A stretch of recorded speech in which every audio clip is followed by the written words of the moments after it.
said she loves you. But she can't love me. But I love you.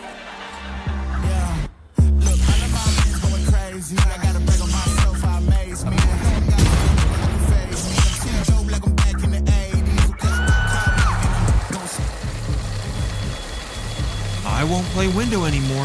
What's going on? Play your role. 1xBet.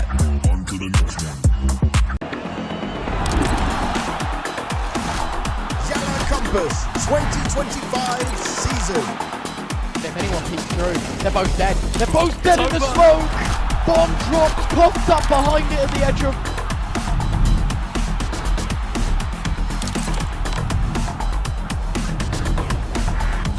YaLLa Compass 2024 champions! YaLLa, let's go!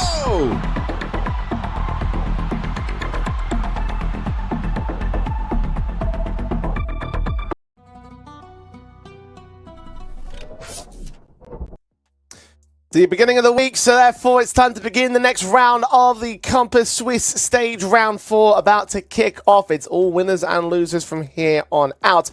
As once again, we will welcome ourselves into the show. My name is Eternal J. I'm joined by Dweg, as per usual, to begin off our week's worth of action. And Dweg, look, mate, we've come so far. We're at the finish, well, not the finish line. We're in the home stretch to the finish line. And for the day's promotion game especially, it's all to play for.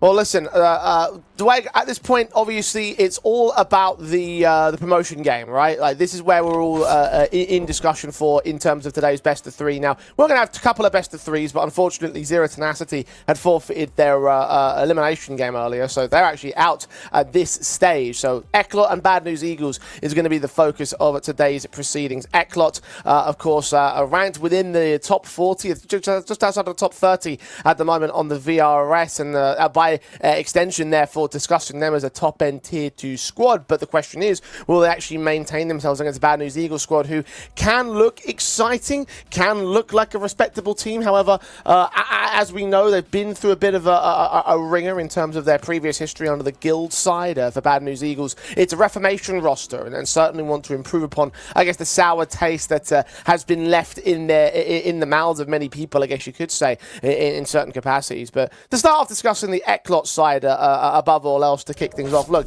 it's a team that we've obviously been very much familiar with over the last few months and even the last few years here. They've been around for a fair amount of time, and their newest sort of addition of the roster has seen Eli and Mikey try see if they can take over the reins of leadership in the case of Eli, and certainly in the case of Mikey being one of those key end stars that we've been discussing. Now, some of their results haven't always been as proficient. They haven't always been as effective in recent times. I think even in Compass, for example, there have been some rather awkward results. The Forza result is the one that stands out to me as being like, right, well, why is Eclot not fully on board with the performance levels? So that's one of my key things when discussing this Eclot side here today. Yeah, I would at least say, Jay, at least it's a long-standing core, right? I think that's what is always going to help this team.